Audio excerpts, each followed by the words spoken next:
It is, and of course, it's very dramatic. It's also very large, and it turns a great many heads as you drive along. Plus, it makes a lot of noise.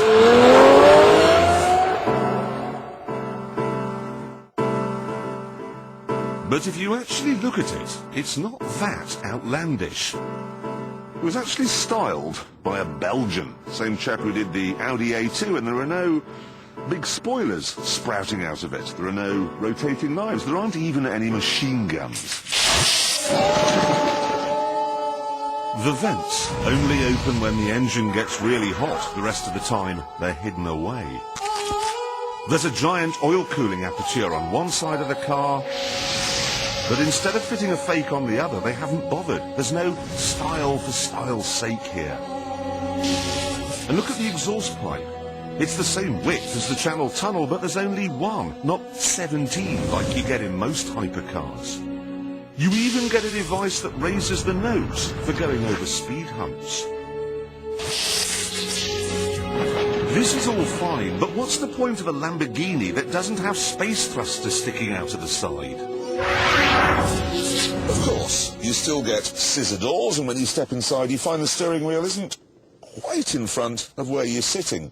But there is room for your head, and you can see out. You can even see behind.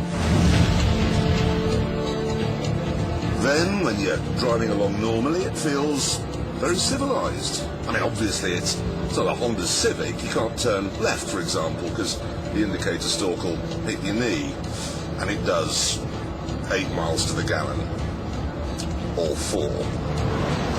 But that said, you don't have to raise your voice to have a conversation. It's got satellite navigation, and it's got air conditioning, which, unlike the air conditioning systems in Lambos of old, isn't like being coughed on by a mouse.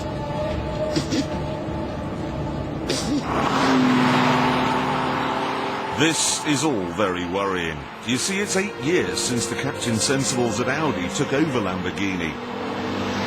And now they seem to be taking away its soul. The only reason we ever liked Lamborghinis is because they were silly. Taking that away is like taking away the sunshine from a summer holiday. You're left with nothing.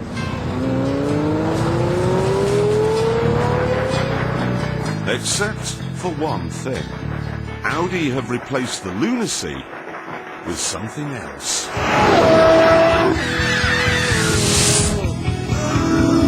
They've increased the size of the V12 from 6.2 to 6.5 litres, but what it delivers is simply staggering.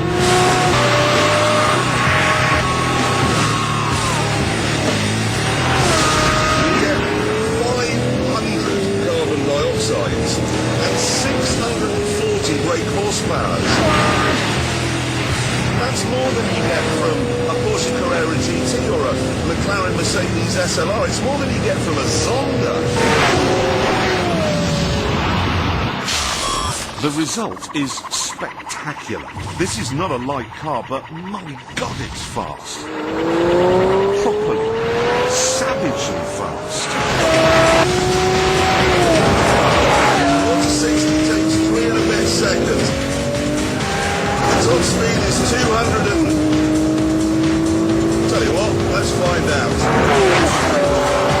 160. The fastest anything's gone down here is about 190.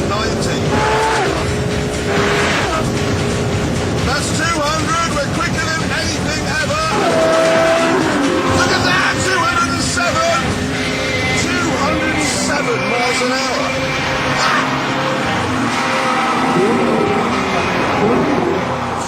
Now, of course, figures like this are sort of meaningless. They're hard to get your head round. So what I've done is organised a demonstration. What we have here is a Golf GTI. And what we're going to do now is have a half-mile drag race to show the difference between a fast car and a Murcielago. Okay, now this has Formula One style launch control. What you do is you hit the sport button, Murcielago, turn the traction control off, and then floor the throttle. When the revs hit 4,000, the clutch will bang in and we'll be off.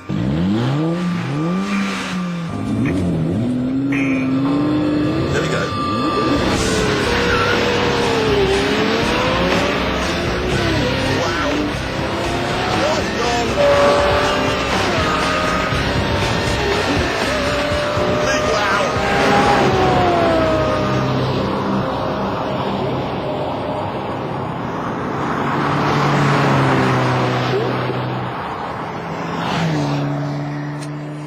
you might imagine that this sort of power doesn't come cheap, and there is some evidence to support that if you look at the options list.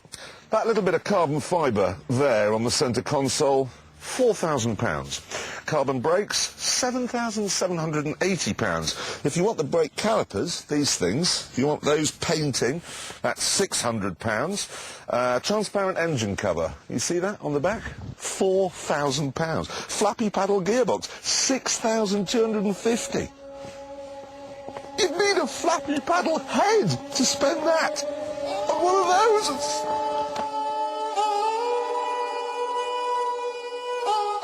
But amazingly, the actual car only costs £190,000. That's about half what you'd pay for a normal hypercar.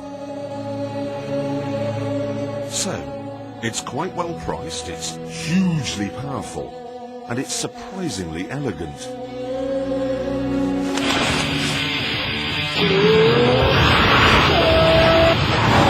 But do not for 1 minute be tricked into thinking that the king of the hypercars has become a supercar. In the twisty stuff, it's still a card-carrying lunatic. You take one liberty with it, and trust me on this, you are going down. There we go,